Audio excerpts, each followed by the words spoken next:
I don't think there would be a lot to touch on with this, even though I'm sure Miguel could go on a full rage rant if he wanted to. But to get to this series, the Clippers had to be, the Nuggets had to beat the Clippers in 7 games. And in that game 7, somebody did their typical act that they typically do in game 7s. And for all the praise that we gave James Harden for this season, we also all had him on an All NBA team. He once again did not show up in a game 7. I think only took 8 shots, if that might have been less. Didn't shoot well. Didn't seem to really have an impact on the game whatsoever. We can talk about Clippers offseason if we feel like there's much to get into about that. But more importantly, James Harden, what do we make of this now? And what does this mean for his career, his legacy? Especially as somebody who likely never win a championship. The only thing we now have left is your performance in championship-esque or championship adjacent, type games, game 7s, for example, and the performance, and the production hasn't been great. So where does that leave him? The best regular season players ever. Mm. He's only done what we've always seen him do. Which is Is so it his fault or is it our fault for getting our hopes up? That's the thing. I don't think people have hopes for James Harden. I think people are like, is there going to be a point where you prove us wrong? Not because we're asking you to necessarily, but like, will this ever look any different? Even with how we look at your role differently, like, will this look different? And it doesn't. I feel like we're holding our breath. Asking that question and holding our breath to see if it'll change is us hoping it'll change. I don't disagree with you.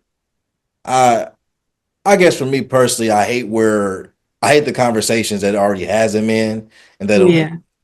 because he's had such a great career and he Mhm. is a player like we've never seen before. So I think it sucks, but such is the life, man. Some people have great careers based off of what they're able to do in the postseason and the, accolades they're able to get. And some people are just great players throughout the regular season of their career. And it is what it is. It So does suck. And like I hate it, but like it's like the definition of insanity for us, like you do expect the more. same thing hoping for a different result and it's the same result. Yeah.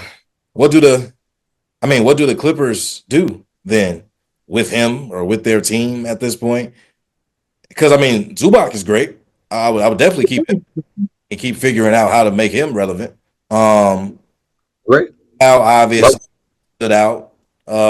You have Bogdan there now. Amir Coffee. Sure, Yeah. Mir Norman, Coffee is solid. He is solid actually. Cody Glad. Norman Powell. Yeah, but I don't know Yeah, other direction you take that in. you just I don't let either. James go. And do what? That's what I'm saying. You'll figure it out. Not James. I What are the mean, Clippers gonna do? they'll if they ever get to a game 7, they know who they can play. Anyone else on the bench? What have I said in the past? I mean, granted, he's provided a lot to the game. His legacy will live on. Beard, and also has revolutionized. Like, let me not throw dirt on my man's name. Has revolutionized the footwork and gathering of the game for years to come. He is like revolutionized how we move on the court and how much space you can create now. Uh, yeah, but he's just not a playoff riser. That's a great point. That's a great point. He's definitely a playoff dropper, for sure. If that's the word that we're even using. Ty Uh, Jeromer. like who? Ty Jeromer. Ty Jerome is sick work.